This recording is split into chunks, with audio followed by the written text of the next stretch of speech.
حضرت عبداللہ ابن سلام رضی اللہ تعالیٰ عنہ فرماتے ہیں کہ میں یہودیوں کا بہت بڑا عالم تھا۔ ملنگ شلنگ بندے مطمئن کرنے آسان ہوتے ہیں، عالم فاضل پڑھے لکھے بندے کو کسی بندے کا مطمئن کرنا، متاثر کرنا بڑا مشکل ہوتا ہے۔ آپ فرماتے ہیں میں نبی کریم علیہ السلام کی بارگاہ میں پہلے دن گیا میں بحث کے ارادے سے، مناظرے کے ارادے سے، چونکہ یہودیوں کا عالم تھا۔ حضور اونٹنی پر تشریف فرما تھے۔ او یارو، محنت کر کے جو میک اپ کر کے چہرہ بنایا جاتا ہے اس کے اندر حسن تو کئی دفعہ ہوتا ہے پر جاذبیت نہیں ہوتی۔ لیکن جس بابے نے کبھی میک اپ نہ کیا ہو لیکن وضو ذرا طریقے سے کرے روز، تو رنگ گورا نہ بھی ہو تو لوگ کئی دفعہ یہ نہیں کہتے رنگ گورا ہے، بلکہ لوگ کہتے ہیں چہرہ نورانی ہے۔ اب میں اس پر میں کچھ کلام کر سکتا ہوں کہ گورے اور نورانی چہرے میں بھی فرق ہوتا ہے۔ کچھ چہرے گورے ہوتے ہیں پر نورانی نہیں ہوتے، کچھ گورے نہیں ہوتے پر نورانی بڑے ہوتے، یہ الگ عنوان ہے۔ تو حضرت عبداللہ ابن سلام رضی اللہ تعالیٰ عنہ فرمانے لگے جب میں گیا تو حضور اونٹنی پر تشریف فرما تھے، کہتے ہیں سادہ وضو، اور میں دیکھ رہا تھا کہ داڑھی مبارک میں کنگھی بھی نہیں ہوئی تھی، سرکار نے سر پہ سادہ سا امامہ باندھا تھا۔ حضور اونٹنی پر بیٹھے تھے اور جس اونٹنی پر تشریف فرما تھے اس پہ کجاوا بھی کوئی نہیں تھا، لیکن کہتے دو جملے حضور کی زبان سے نکلے، دو جملے، اور میں ان جملوں کا قیدی ہو گیا۔ میرے محبوب نے فرمایا جو چاہتا ہے کہ اس کی عمر بھی زیادہ ہو، رزق میں بھی برکت ہو، آپ بھی چاہتے ہیں نا عمر بھی زیادہ ہو، رزق میں بھی برکت ہو، تو حضور فرمانے لگے اس کے لیے کرنے کا کام یہ ہے کہ اگر وہ چاہتا ہے عمر زیادہ ہو، رزق میں برکت ہو، تو اپنے رشتہ داروں کے ساتھ اچھا سلوک کرے۔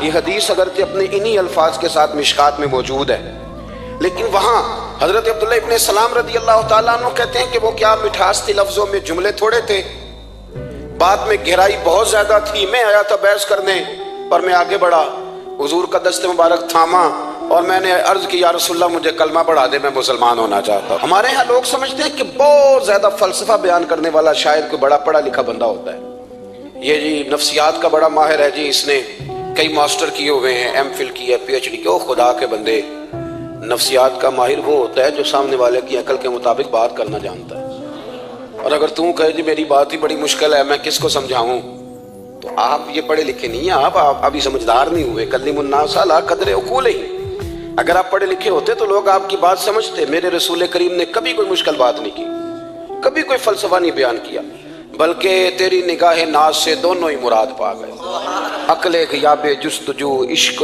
حضور و اس طرح۔ اقبال کہتے ہیں اگر بڑا عقل مند آدمی ہوتا تھا تو حضور کی بات اس کے دل کو بھی اچھی لگتی تھی، اور اگر کوئی عشق و مستی والا آتا تھا نا کہ میں نے مست ہو کے آنا ہے تو وہ بھی میرے نبی کی باتوں سے مست ہو جایا کرتا تھا۔ دونوں تیری نگاہ ناز سے دونوں مراد پا۔ تو حضور کو بات کرنے کا سلیقہ بھی بڑا شاندار آتا تھا۔ حضرت عائشہ صدیقہ رضی اللہ تعالیٰ عنہ فرماتی ہیں کہ نبی کریم صلی اللہ علیہ وسلم جب بات کرتے تھے تو اتنی دھیمی کرتے تھے، اتنی دھیرے میں کرتے تھے، میں تو چھوٹا آدمی ہوں، کسی بڑے بندے کو نصیحت بھی نہیں کر سکتا، ورنہ میں علماء سے تو نہیں لیکن جو طالب علم ہیں جن کا خیال ہے کہ شاید اور میرے پاس کچھ سیکھنے آئے ہوئے ہیں مدرسے کے، تو میں ان سے کہتا ہوں کہ وہ کیا خطابت ہوئی جس میں سامنے والے کو سمجھ ہی نہیں آئی آپ نے کیا کہا ہے۔ آپ اتنے جوش میں چلے گئے، کہتا جی وہ میرا عشق بڑا جوان تھا، تو میں نے کہا آپ کا عشق زیادہ جوان تھا، پھر رسول پاک کی سنت سے ہی آگے نکل گیا ہے۔ اب ٹھہر ٹھہر کے بات کریں، آپ کی بات اگر سامنے والے کی سمجھ میں نہ آئی تو اس کا معنی کیا ہوا؟ اسی طرح سے ہماری نعت خوانی کا ماحول ہوتا ہے، 6 بندے نعت پڑھ رہے ہوتے ہیں، ایک سپیکر ادھر ہوتا ہے ایک ادھر ہوتا ہے، کوئی سمجھ نہیں آتی ہے کیا کہہ رہے ہیں، اور پھر اس کے ساتھ ساتھ وہ یہ بھی مطالبہ کر رہے ہوتے ہیں کہ ہاتھ بھی کھڑے کرو جنو جنو عشق ہے۔ میں کہیں جی نہیں کہی دا، ویسے تو کہہ چلو پڑھ لیں، ورنہ اگر آپ ایسے ہی استاد بائی پاس والے بیچارے کو تو ہارٹ اٹیک ہو جائے گا ہاتھ کھڑا کرے گا، تو ہے تو وہ بھی عاشق رسول ہی نا، لیکن یہ قسمیں نہ ڈالیں، یہ کوئی طریقہ ہی نہیں ہے، نہ کہیں دین اس کی اجازت دیتا ہے۔ ہم نے تو یہ سنا ہے کہ صحابہ کہتے ہیں جب اللہ کے حبیب گفتگو کرتے تھے تو ہم یوں بیٹھتے تھے کہ ہمارے سروں پہ پرندے بیٹھے ہو، تو حرکت بھی نہیں کرتے تھے۔ تو بہرحال جو بات عرض کرنی ہے اس پر غور کریں۔ جناب عائشہ صدیقہ کہتی ہیں ٹھہر ٹھہر کے بات کرتے، آہستہ، اور یہ لفظ آپ کو یاد رکھنا ہے۔ سیدہ عائشہ صدیقہ کہتی ہیں جب حضور گفتگو کرتے تھے نا تو اگر ہم نبی پاک کے الفاظ کو گننا چاہتے تھے تو گن بھی سکتے تھے، گننا چاہتے تو گن بھی۔ ایک تو آپ کی جو سادگی ہوگی وہ اصل ہوگی، ملمہ سازی سے نکلے۔ پہلے ہماری شادیوں پہ دلہا اور دلہن جاتے تھے بیوٹی پارلر، اب سارا خاندان جاتا ہے، اس میں حسن نہیں ہوتا، اس میں بے وقت ہو جاتا ہے آدمی۔ آپ کو جو رب کریم نے بنایا ہے اس سے زیادہ شاندار آپ کو کوئی بنا سکتا ہے؟ الذی خلقک فسواک فعدلک فی ای صورت ما شاء رکبک، اللہ فرماتے ہیں جو میں نے تیرا چہرہ بنایا ہے نا یہ میری چاہت ہے، میں نے جیسا چاہا ہے تجھے بنایا ہے، تو مجھے تجھے وہ چہرہ پسند کیوں نہیں جو میرے رب نے بنایا ہے؟ یہ چاہت ہے۔ الذی خلقک کا جس نے تمہیں پیدا کیا، فسواک فعدلک پھر ہموار کیا، پھر برابر کیا، اور فی ای صورت ما شاء رکبک پھر جس صورت میں اس نے چاہا تجھے ترکیب کیا۔ تو پہلی بات، اور دوسری بات گفتگو کریں تو ذرا تھوڑا سا نا موقع دے کسی، اور کچھ لوگ ایسے ہوتے ہیں جن کے پاس آپ بیٹھے تو بس وہی بولیں گے، آپ نہیں بول سکتے، اب وہی بات کریں، گفتگو کریں، معنی خیز کریں، اتنی باتیں نہ کریں کہ پھر آپ رہ جائیں، کم بات کریں، اور جتنی کریں وہ وزنی کریں تاکہ آپ کی بات کا ایک خاص حجم ہو، ایک وقار ہو۔ اللہ کے محبوب بات کرتے تو اس بات کے اندر وزن ہوتا، وقار ہوتا۔ ہمارے اصحاب رحمۃ اللہ علیہ ہمیں اکثر حکم دیتے تھے تقریر تھوڑی کرنا، نعت کے 2-3 شعر پڑھنا، تو میں نے ایک دن عرض کی حضور کیوں؟ فرمانے لگے اللہ رسول کی بات کو بے وقت نہ کر دینا کہ لوگ سننا نہ چاہیں اور تم جبرن سناؤ، فرمایا رنگ اس طرح کا ہونا چاہیے کہ لوگوں میں دلچسپی ابھی ہو اور بات ختم ہو جائے، اس کو بے وقت کر دینا ہے کہ زبردستی آپ تو اچھی گفتگو کریں، معنی خیز سنیں۔ ایک حدیث پاک حضرت ابو بردہ رضی اللہ تعالیٰ ایک صحابی ہیں، البدایہ والنہایہ میں روایت آپ کو ملے گی، وہ کہتا ہے میرا اپنی بیوی سے اختلاف ہو گیا۔ بیوی سے جب بندہ راضی ہوتا ہے تو بڑا ہی راضی ہوتا ہے، پھر وہ کہتا ہے کہ جیسی میری ہے ویسی کسی کی بھی نہیں، اور جب ہوتا ہے نا ناراض تو پھر وہ منگنی سے کہانی شروع کرتا ہے کہ جب میری منگنی ہوئی تھی تو تیرے چاچے نے مجھے گورا تھا، اور پھر وہ دن جب رکھے تھے اس دن جو کام ہوا تھا اس کا بھی ذکر، اب اختلاف جو ہو گیا، اور جب آپ کسی سے ناراض ہوتے ہیں پھر اس کی خامیاں ساری سامنے آ جاتی ہیں، پھر وہ کہتا ہے شادی والے دن تیرے ابے نے صحیح سلوک نہیں کیا، یہ جو مجھے کپڑے دیے تھے جو کو پہننے والے تو نہیں نا، تو میری اماں، اب اختلاف ہو گیا۔ اب ہم کیا کرتے ہیں، جو قریب والے لوگ ہوتے ہیں وہ اس پر تھوڑا تیل اور ڈالتے ہیں، وہ کہتے ہیں نہیں تینوں تو پتہ ہی نہیں، مجھے تین بڑیاں گلاں دا پتہ ہی نہیں، تو تے شادی تو 15 دن بعد سعودی عرب ٹر گیا، ساڈے کولوں سن کہانیاں، ہم تمہیں بتاتے ہیں تاکہ تباہی اور اترے۔ اس طرح نہ کریں، آپ ایک آدھ بات کہہ کے چلے جاتے ہیں، ان بیچاروں نے اکٹھے رہنا ہوتا ہے، ان کی زندگی دوزخ بنی رہتی ہے، ان کو قریب کریں۔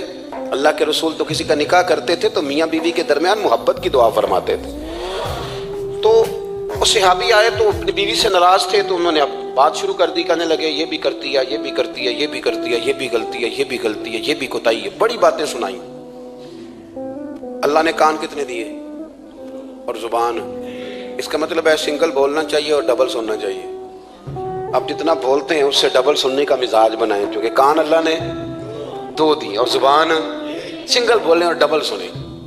حضور سنتے رہے، بلکہ حضرت ابو بردہ رضی اللہ تعالیٰ عنہ کہتے ہیں میرے محبوب نے نا تکیہ منگا لیا، ٹیک لگا لی۔ کئی لوگ کہتے ہیں نا جی ڈاکٹر نے میری بات تو پوری سنی کوئی نہیں، تو جب تک پوری سنی نہ جائے بعض بندوں کو تسلی نہیں ہوتی، پورا وقت دیا۔ وہ کہتے ہیں جتنا میرے اندر غبار تھا سارا میں نے نکالا، اور میں نے ثابت کر دیا کہ میری بیوی میں یہ بھی کمزوری ہے، یہ بھی کمزوری ہے، یہ بھی کمزوری ہے۔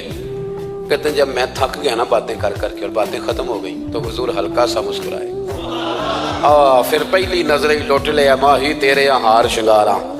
کہتے ہیں حضور ہلکا سا مسکرائے زیر لب اور فرمانے لگے کہ تیری بات ختم ہو گئی ہے تو ایک میں بھی کر لوں۔ تو نبی کریم صلی اللہ تعالیٰ علیہ وسلم فرمانے لگے صرف ایک بات کا جواب دے، صرف ایک، تیرے آگے ہیں یوں دبے لچے فصحا عرب کے بڑے بڑے، کوئی جان منہ میں زبان نہیں بلکہ جسم میں جان نہیں۔ حضور فرمانے لگے یہ بتا کہ تیری بیوی میں ساریاں خامیاں ہی ہیں کہ کوئی خوبی بھی ہے؟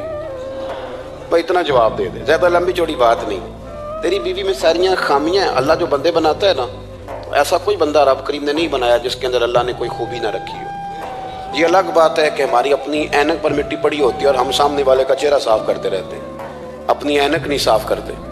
تو حضرت ابو بردہ رضی اللہ تعالیٰ عنہ فرماتے ہیں جب سرکار نے اس شخص سے یہ بات کہی نا کہ کوئی خوبی بھی ہے تیری بیوی میں، تو کہتے ہیں وہ شخص کہتا ہے میری نا بالکل ایک جملے نے سوچ ہی بدل دی ساری۔ یوں سمجھ لے کہ میں اس روڈ پہ چل رہا تھا، میرے نبی پاک نے مجھے اس والے رستے پہ ڈال دیا، بالکل ساری سوچ، یعنی ایک ہی جملہ لیکن ہر چیز بدل دی سرکار نے۔ حضور فرمانے لگے کوئی خوبی بھی ہے؟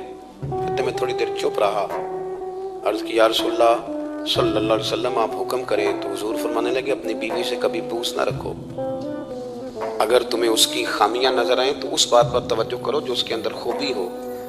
کہتے ہیں میں نے اٹھ کے عرض کی یا رسول اللہ میری بیوی پردے کی بڑی پابند ہے، میری خوابگاہ میں کوئی دوسرا شخص کبھی پیر بھی نہیں رکھ سکتا، تو فرمایا جا پھر گھر جا کے بسا، جو سب سے اعلیٰ خوبی تھی وہ تو اللہ نے تیری بیوی کو عطا کی ہوئی ہے، گھر بسا۔ تو ایک تو سرکار کی ظاہری جو اللہ نے آپ کو حسن و جمال دیا تھا وہ بے مثل تھا، گفتگو کا جو ڈھاب اور سلیقہ دیا تھا وہ بے مثل اور بے مثال تھا، اور پھر جو حضور کی ادائیں تھی نا، کانا خلقہ القرآن۔ حضرت عائشہ صدیقہ کہتی ہیں میرے محبوب کے اخلاق دیکھنے ہو تو قرآن پڑھو، جن اخلاق کا قرآن درس دیتا ہے وہ عملی طور پر سارے مدینے والے محبوب میں پائے جاتے تھے۔ جو سب سے بہترین عادت تھی نا، بہترین ترین عادت، وہ اللہ نے میرے رسول کریم کو عطا فرمائی۔ ہمارا نا اب ایک مزاج بن گیا ہے، ہمارے پاس لوگ بڑے فخر سے بتاتے ہیں کہ جی مسواک سنت ہے، اب تو سائنس بھی مان گئی ہے کہ مسواک کریں گے تو آپ کے وجود کے اندر جو منہ میں فالتو مادے ہوں گے جراثیم وہ مر جائیں گے، اب سائنس بھی مان گئی۔ مجھے کبھی کبھی اس لفظ سے بڑی تکلیف ہوتی ہے، میں کہتا ہوں کہ سائنس اگر نہ مانے تو ہمیں کوئی اس پہ فرق پڑتا ہے؟ نہ مانے سائنس، ہمیں کیا لینا دینا سائنس سے؟ سائنس تو کبھی کچھ کہتی ہے پھر کبھی کچھ اور کہنے لگ جاتی ہے، سائنس کا کیا ہے؟ سائنس کو منوانا ہماری ڈیوٹی۔ اس طرح کا دین نہ بناؤ کہ معاذ اللہ دین کو سائنس کا غلام کر دو۔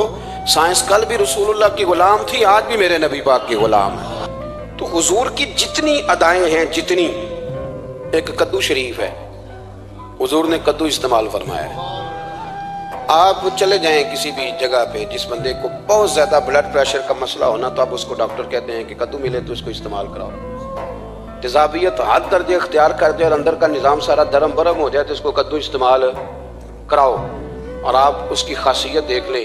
تمام سبزیوں میں سے تحقیق بھی سب سے زیادہ اسی پہ ہوتی ہے۔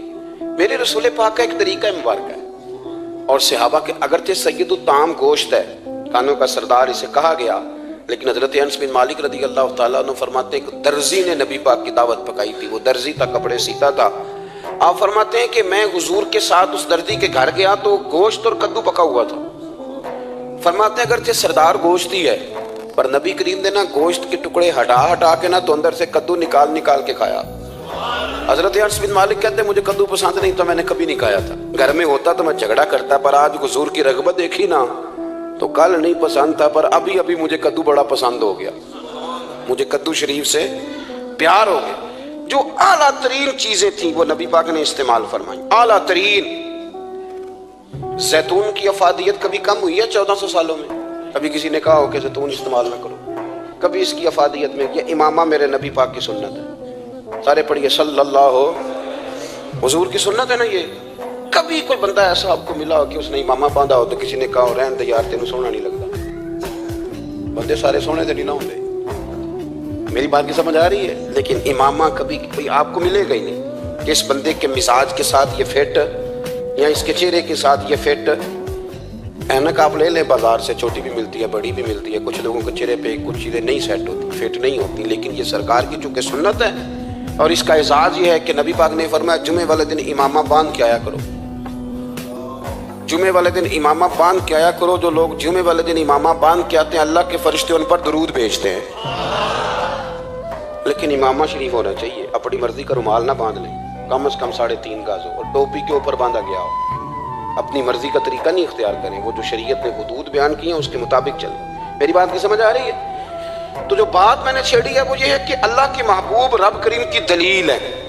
جتنا کائنات کے اندر حسن کوئی بندہ تلاش کرنا چاہے گا وہ مجبور ہو جائے گا اور اسے دروازہ رسول پہ جانا ہی پڑے گا، اسے نبی پاک کے دروازے پر اسے جانا پڑے۔ ہم کوشش بڑی کرتی ہیں سونے لگنے کی، بڑے بڑے لوگ روپ دھارتے ہیں بیچارے، بڑا کچھ کرتے ہیں، لیکن آپ کو لوگ سونا کہیں گے، نورانی نہیں کہیں گے۔ مجھے بڑی کر لیں، داڑھی روز بنائیں بے شک، لیکن فطرت داڑھی ہے، حسن ناراض ہو گیا۔ اور داڑھی بڑی سمجھدار ہے، کبھی عورت کے منہ پہ نہیں آتی مرد کے منہ پہ ہے، مرد کے منہ پہ داڑھی آتی۔ چلے میں کوئی بات نہیں کرتا ورنہ میں تو حنفی ہوں، میرے امام صاحب تو اس بندے کی گواہی قبول نہیں کرتے جس نے داڑھی نہ رکھی، وہ کہتے ہیں اس کی شہادت کچہری میں قابل قبول نہیں ہے، وہ تو قبول نہیں کرتے اس کی شہادت کو بھی۔ اب چلیں عوام سے ڈرتے ڈرتے کئی دفعہ کچھ باتیں نہیں بتائی جاتی پر باتیں ہیں تو صحیح نا۔ ایک بندے نے داڑھی مڈائی تھی تو جناب عمر نے مدینے سے بھی نکال دیا تھا۔ ان سانو کانے کوئی کہہ گیا کہ چنگی طرح نیک ہوے گا تاں رکھی تے روٹی ادن کھائی ہاں جدن چنگی طرح نیک ہو جائے گا، اس سے پہلے کیوں کھاتے ہو؟ یہ قسم اٹھاؤ کہ پیسے اس دن پکڑنے ہاتھ میں جس دن چنگی طرح نیک ہونا ہے. کچھ لوگ کہتے ہیں میں اندر سے ٹھیک نہیں. تو اندر سے ٹھیک ہونا تیری ڈیوٹی نہیں, ظاہر ٹھیک کرنا تیری ڈیوٹی ہے, باطن تو رب کریم اپنی رحمت سے درست فرمایا کرتا ہے. تو جو تیرے ذمہ لگایا اللہ نے وہ تو کرنا, جو تیرے اللہ نے. ظاہری صورت سے ہوتا کیا ہے, سنو کیا ہوتا ہے. مولانا رومی نے لکھا ہے حضرت موسیٰ علیہ السلام کے زمانہ مبارکہ میں ایک شخص تھا, تو حضرت موسیٰ علیہ السلام کی نقلیں اتارتا تھا. آپ کتنا لمبا کرتا پہنتا تھا, ہاتھ میں چھڑی پکڑتا تھا, تھوڑا غصے سے بولتا تھا, معاذ اللہ نقل اتارتا تھا. جناب موسیٰ کلیم اللہ علیہ السلام کی قوم کا جب غلبہ ہوا تو انہوں نے نکال دیا اس کو, تو نقلیں اتارتا ہے, وہ نکل گیا, شہر سے باہر نکال دیا. حضرت موسیٰ کلیم کہتے ہیں میں ایک دن کوہ طور پہ گیا ہوا تھا, تو رب کریم نے مجھ سے فرمایا کہ فلاں جگہ فلاں درخت کے نیچے میرا ایک دوست انتقال کر گیا ہے, اسے اٹھائیے, غسل دیجیے, کفن دیجیے, جو اس دور کا طریقہ تھا تدفین کر دیں. حضرت کلیم علیہ السلام فرماتے ہیں میں اپنے حواریوں سمیت پہنچا, جب بندے کا چہرہ دیکھا تو حیران ہو گیا, یہ تو نقلیں اتارنے والا ہے, تو نقلیں اتارنے والا ہے. پر اللہ کے نبی رب کریم کے حکم کے آگے لا تو اللہ نہیں کرتے. یہ نہیں کہتے کہ میری عقل میں نہیں آ رہا. اٹھایا, غسل دیا, کفن دیا, تدفین کر دی اس کو. جب دفن ہو گیا حضرت موسیٰ علیہ السلام کوہ طور پہ حاضر خدمت ہوئے اور بارگاہ عالی مرتبت میں عرض کرنے کہ مالک تو بے نیاز ہے, چارہ سوال تو نہیں, پر اپنی تسلی کے لیے مالک یہ فرمائیے کہ وہ تو نقلیں اتارتا تھا. تو رب کریم نے فرمایا موسیٰ بات یہی ہے, پر میں نے اسے مرتے وقت ایمان نصیب کر دیا. وہ آپ کا کلمہ پڑھ کے دنیا سے گیا ہے اور توبہ کر کے گیا ہے, تو مالک اتنی کرم نوازی کیوں ہوئی؟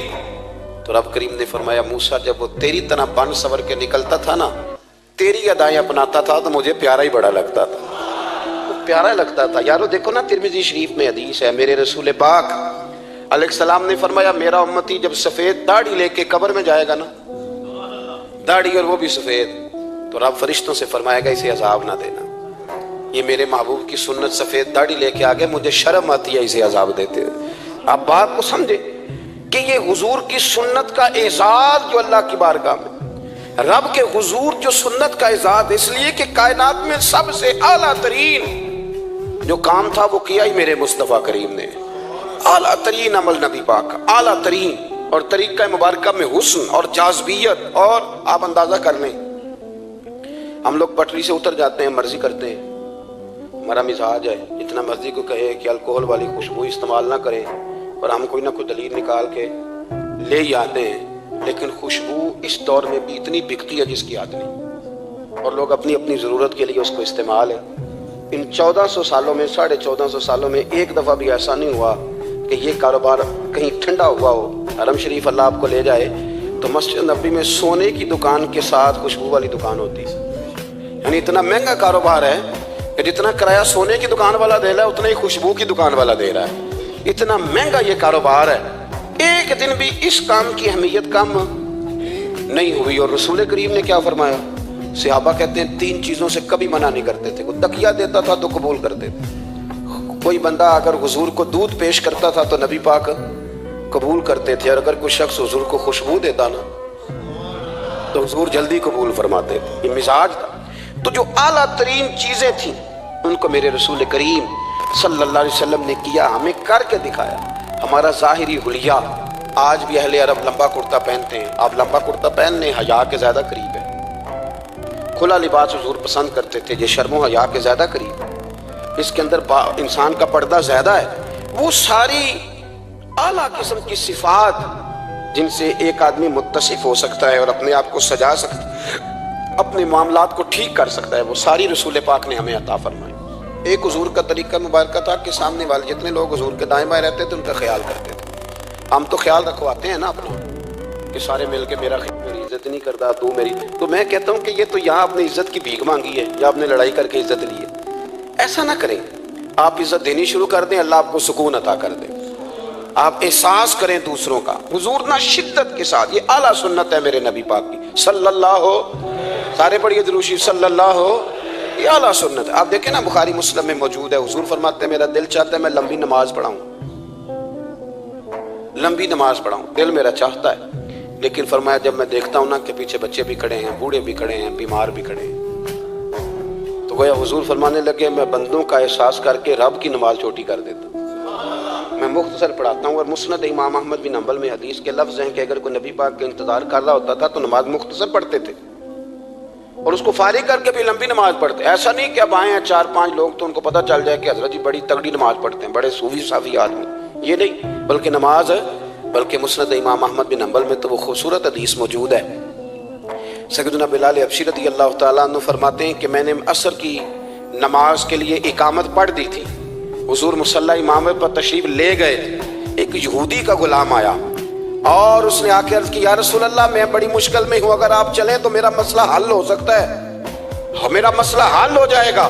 تو حضور کے احساس کی شدت کا یہ حال تھا کہ نبی کریم نے نمازیوں سے فرمایا تم بیٹھ جاؤ، میں پہلے اس کا کام کر کے آتا ہوں. خدا کے بندے تو ہیں ہزاروں، بنوں میں پھرتے ہیں مارے مارے، میں اس کا بندہ بنوں گا جس کو خدا کے بندوں سے پیار. احساس کی شدت یہ حضور کی سنت ہے، اور بہت زیادہ خیال رکھنا دوسرے کا، یہ میرے نبی پاک کا طریقہ ہے. دوسروں کو سوچنا، دوسروں کے لیے بات کرنا، دوسروں کے لیے دعائیں کرنا، ان کے احساسات کا خیال رکھنا. سیدہ طیبہ طاہرہ حضرت عائشہ صدیقہ رضی اللہ تعالیٰ عنہ فرماتی ایک دن سرکار مجھ سے فرمانے لگے عائشہ جب تم مجھ سے ناراض ہوتی ہو تب بھی مجھے پتہ چل جاتا ہے، جب راضی ہوتی ہو تب بھی پتہ چل جاتا ہے. یہ ہمارا یہ مزاج نہیں ہوتا گھر کے اندر بھی، ہم گھر کے اندر بھی نواب صاحب ہی ہوتے ہیں، یعنی گھر جا کے کہانیاں سناتے ہیں، کہتے ہیں تمہیں پتہ میں کڈا اوکھا ہوں، کمائی کیڈی مشکل ہے، پیچھے پیچھے ہٹ جاؤ سارے، میں فتح کر کے ہوں، ابھی کیٹو سر کر کے آئے ہوں. ایک بچہ پانی لے کھڑا ہو جائے، دوسرا دودھ کا گلاس لائے، بیگم صاحبہ فٹافٹ آئیے، ایسے نہیں کریں. میرے رسول پاک علیہ السلام کی پیاری زوجہ کہتی ہیں حضور کھا رہا ہے، کھانا مانگا، میں نے اس کی حضور میرے سر میں درد ہے. تو پڑھو نا ابن اسحاق کو. محبوب فرمانے لگے لا میں تجھے آٹا گوندھ دیتا ہوں، تو مجھے روٹی پکا دے. یہ بھی سنت ہے نبی پاک کی. ان چپ کر گئے ہو، یہ بھی حضور کی سنت ہے، یہ بھی سرکار کا طریقہ ہے. کبھی کبھی گھر میں جھاڑو دینا یہ بھی نبی پاک کا، حضور کام میں ہاتھ بٹاتے تھے نا ازواج کا. یہ والی سنت کس دن ادا کر دی؟ ایک دن میں نے جمعے میں یہ بات کی تو ایک بچہ مجھے کہنے لگا حضرت صاحب یہ سنت ادا سے کر لیجیے پر ساڑھے ابے بھی تو سمجھاؤ نا. ہنسنا نہیں جی مسجد میں اونچا. کہنے لگے وہ بیگم صاحبہ ایک دن بیمار تھیں اور سخت بیمار تھی، تو میں نے چائے کا کپ بنا دیا، علامہ بیچاری مجھے روز بنا کے دیتی ہے، تو میں نے بنا دیا تو ابا جی کہنے پتر رائے دیا آتا نہ خراب کر لیں. تو اب آپ تو سنت کچھ اور بیان کر رہے ہیں. میں کہ تسی شروع کرو نا تاکہ تواڈے بچے نہ یہ سوال کرن یہ راج تسی کر رہے ہو. تو اس میں بھی کوئی حکمت ہوگی. بزرگ اگر کوئی بات کرتے ہیں تو وہ بھی کوئی اتنی بری نہیں ہوتی، اس کے اندر بھی کوئی نہ کوئی حکمت ہوتی ہے. لیکن اپنے گھروں کے ماحول میں خوبصورتی لائیں. یہ سٹیٹس نہیں اہل اسلام کا. بات سمیٹنے کی طرف آ رہا ہوں. حضرت عائشہ صدیقہ رضی اللہ تعالیٰ عنہ فرماتی ہیں حضور فرمانے لگے کہ جب تم راضی ہوتی ہو تب بھی مجھے پتہ چل جاتا ہے، جب ناراض ہوتی ہو تب بھی. تو میں نے کہا یا رسول اللہ صلی اللہ علیہ وسلم وہ کس طرح؟ آنکھیں میں نے کھول لی. حضور کس طرح؟ تو دیکھو نبی پاک سامنے والے کے جملوں کا بھی احساس کرتے، خیال کرتے کہ سامنے والا کہاں سے بات کر رہا ہے. اللہ کے محبوب فرمانے لگے تمہیں اگر کبھی قسم کھانی ہو نا، تمہارا مزاج ہے قسم کھانی پڑے اور تم مجھ سے ناراض ہو تو پھر تم کہتی ہو مجھے ابراہیم کے رب کی قسم، اور جب تم راضی ہو اور قسم کھانی پڑے تو کہتی ہو مجھے محمد مصطفیٰ کے رب کی قسم. تو جناب عائشہ کہتی ہیں میں زبان سے ہنس رہی تھی اور آنکھیں میری آنسو برسا رہی. میں نے کہا محبوبہ اتنا خیال کرتے، یہاں تک آپ کو احساس، یہاں تک پتہ ہوتا ہے، یہاں تک میرے رسول کریم علیہ السلام لوگوں کا احساس کرتے، خیال کرتے، شوق پیدا کرتے، وارفتگی ہوتی. کئی دفعہ حضور فرض نماز پڑھ کے گھر چلے جاتے، تھوڑی دیر کے بعد آتے مسجد میں نماز پڑھ لیتے. کئی دفعہ قاضی اعجاز مالکی رحمۃ اللہ علیہ اس کو لکھنے کے بعد اس کی شرح میں فرماتے ہیں اصل بات یہ تھی کہ حضور جب تک مسجد میں رہتے تھے صحابہ ادباً بیٹھے رہتے تھے، تو حضور فرماتے میں جاؤں گا نہیں تو یہ بھی نہیں جائیں گے. تو سرکار گھر تشریف لے جاتے تاکہ لوگ اپنے اپنے کام میں لگ جائیں اور پھر حضور واپس آ جاتے. ایک تو اپنی ظاہری وضاحت میں سادگی لائیں. ہماری بہت ساری مشکلات کی اصل وجہ یہ ہے کہ تکلف بڑا بڑھ گیا، بڑا تکلف بڑھ گیا. ہم کوشش کرتے ہیں دوسروں کے برابر جانے کی، ہمیں کیا ضرورت پڑی ہے دنیا سے مقابلہ کرنے کی. ہم نے تو اللہ رسول کی رضا کے اندر رہنا ہے. اور دنیا میں سب سے بہترین شخص وہ ہے جس کے پاس مال تو ہے پر لالچ کوئی نہیں. اپنے آپ کو پیچھے لائیں. دوسری بات یہ کہ اپنی گفتگو بڑی صاف ستھری کریں، سادی کریں، اس کے اندر کوئی تکلف نہ برپا کریں، بات سامنے والے کی عقل کے مطابق کریں. اور تیسری بات یہ کہ اپنی عادات میں، اٹھنے بیٹھنے میں، چلنے پھرنے میں اپنا تھوڑا سا خیال کریں. اور ایک بات اور آپ کو عرض کروں، یہ آپ کو زیادہ دیر محنت نہیں کرنی پڑے گی. اگر تھوڑا سا وقت آپ اپنے آپ کو دے دیں نا، اقبال کہتے ہیں اپنے من میں ڈوب کر باجا سراغ زندگی، چل تو اگر میرا نہیں بنتا نہ بن، اپنا تو بن، اپنا تو بن، تھوڑا اپنے اوپر بھی تو محنت کر لے کہ ساری زندگی دوسروں کی اصلاح کرتے رہنا۔ دوست کوشش کریں اپنی عادات پہ 2 4 5 ہفتے کے لیے محنت کریں تاکہ عادتیں سنور جائیں، تاکہ طبیعتیں بدل جائیں۔ ایک حدیث پڑھتا ہوں اور اپنی بات کو سمیٹتا ہوں۔ میرے رسول کریم صلی اللہ تعالی علیہ وآلہ وسلم نے فرمایا کہ اگر اللہ اخلاق کو چہرہ دیتا نا، یہ جو عادات ہوتی ہیں، اور عادات سے مراد صرف میٹھا بولنا نہیں بلکہ لالچ نہ کرنا بھی خلق ہے، تھوڑے پہ راضی رہنا بھی خلق ہے، سچ بولنا بھی خلق ہے، غیبت سے بچنا بھی اصل اخلاق یہ ہے۔ میٹھا تو کئی دفعہ لوگ اپنے مطلب کے لیے بھی بول لیتے ہیں، وقتی طور پر کام نکالنے کے لیے بھی بولتے ہیں۔ تو حضور نے فرمایا کہ اگر خلق کو اللہ تبارک و تعالیٰ چہرہ عطا کرتا تو کائنات میں سب سے بہترین چہرہ حسن اخلاق کا ہوتا، سب سے اچھا اور خوبصورت۔ اور فرمایا اگر بدخلقی کو اللہ چہرہ دیتا تو بدصورت ترین چہرہ اس کا ہوتا۔ اس کا کیا معنی ہوا کہ اگر ہمارا کردار اچھا ہے، سوچ اچھی ہے، لوگوں کے بارے میں نظریہ اچھا ہے، احساس ہے، تو پھر ہمارے اندر دنیا کا سب سے خوبصورت انسان موجود ہے۔ لیکن اگر ہمیں اپنی ذات کے علاوہ شاید نظر ہی کوئی نہیں آتی، ہم خود غرض ہیں، جھوٹ بولتے ہیں، غیبت کرتے ہیں، بدنگاہی کرتے ہیں، لوگوں کے بارے میں بدگمانی کرتے ہیں، کسی کو حقیر سمجھتے ہیں، ذات پات کے چنگل میں الجھے ہوئے، تو پھر ہمارے اندر ایک بدصورت ترین شخص بیٹھا ہے۔ جتنی مرضی کنگھی کریں، جتنا مرضی آپ اپنے آپ کو سنواریں، اندر کی بدصورتیاں جا سکتی نہیں۔ تو کوشش فرمائیں کہ اللہ ہمیں اخلاق کا اعلیٰ جو ہے وہ وژن عطا کرے، اعلیٰ شعور عطا کرے۔ اللہ تعالیٰ میری اور آپ کی حاضری کو مستجاب فرمائے۔ آخر دعوانا